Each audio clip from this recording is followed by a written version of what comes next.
आपल्याला फोन करतायत. मी पुन्हा एकदा सगळ्यांना अपील करतोय, बिनधास्त बोला. आमच्या कार्यक्रमात आपण उद्धव आणि राज ठाकरे एकत्र येणार का या विषयाला घेऊन खुद्द दिग्दर्शक अभिनेता महेश मांजरेकर आपल्या बरोबर आहेत. महेश मांजरेकरजी, आपण स्वतः हा प्रश्न राज ठाकरेंना विचारला होता. आपण देखील उद्धव ठाकरेंना आणि राज ठाकरेंना जवळून बघत आहात. काय आपली नेमकी भावना? माझं म्हणणं असं की राज माझा मित्र आहे जी. हा पॉडकास्ट मी आता हे सुरू केलंय.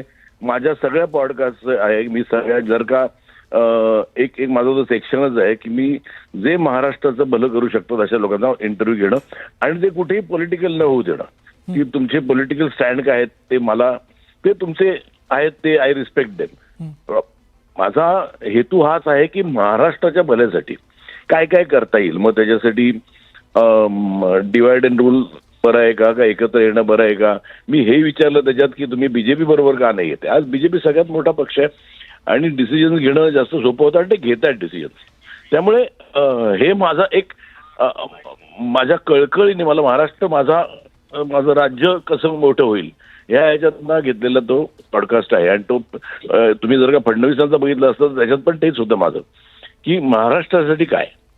त्यामुळे पण ते आणि हा प्रश्न प्रत्येकाला आहेच की का म्हणजे एकत्र येऊन काय होतं का. माझी जी ती मी गोष्ट सांगितली जी एका बापाने आपल्या मुलाला 4 काठ्या दिल्या एकत्र आणि वेगवेगळ्या आणि त्या मॉडेल सांगितल्या. तर तेच माझं फक्त म्हणणं आहे की तुम्ही महाराष्ट्राचं हित बघायला जर का एकत्र येणार असेल तर नक्कीच चांगलं आहे की ते.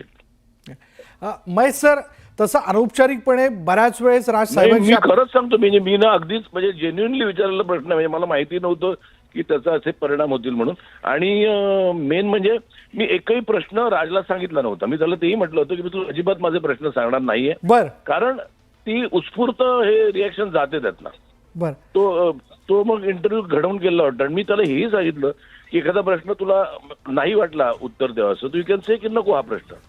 पण मग असं काही राज ठाकरे नंतर म्हणाले की महेश हा प्रश्न काढून टाक किंवा हा प्रश्न विचारायला नको होता, असं काही झालं? नाही अजिबात नाही. बरं. त्यांनी तो उत्तर दिलं आणि इनफॅक्ट म्हणजे मी निघताना म्हटलं राजा माझे अजून खूप प्रश्न आहेत अजून. हा एका तासात संपण्याचं हे नाहीये. म्हणजे ह्या जे मला माझे प्रश्न आहेत माझ्या मनात मी माझ्या महाराष्ट्रासाठी तुम्ही आता पुढे काय काय करणार आहात हे खूप प्रश्न आहेत म्हटलं माझे अजून.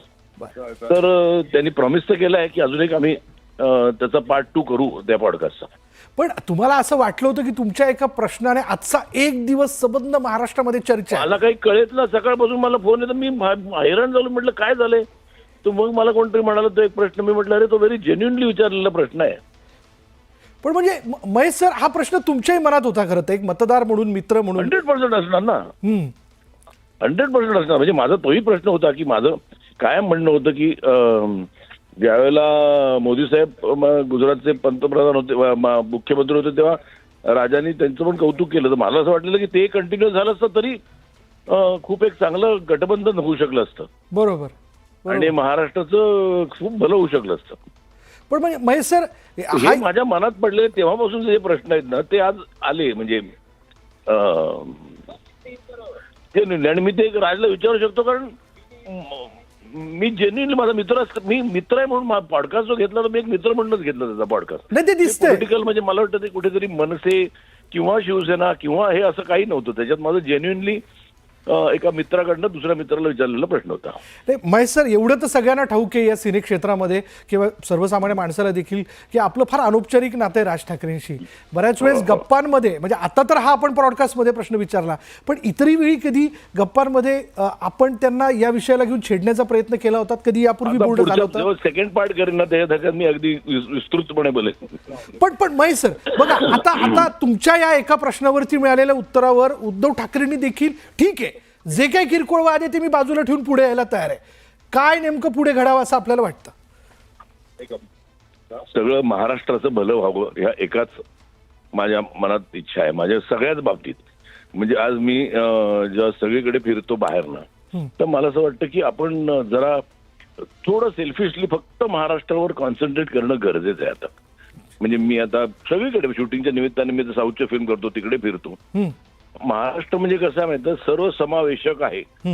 या आम्ही खूप तुमचं चांगलं स्वागत करू. हरकत नाही स्वागत करायलाच पाहिजे कोणी कुठेतरी. पण आम्ही तुमचं स्वागत करतो, मग ते उंटाचं आणि आरबाचं एक्झाम्पल मला कधी कधी येतं ना ते. तसं नको व्हायला. महाराष्ट्र एक सर्वसमावेशक आहे आणि मला त्याचा गर्व आहे. पण त्याच्यात जरा मराठीचं गळचेपी होते का?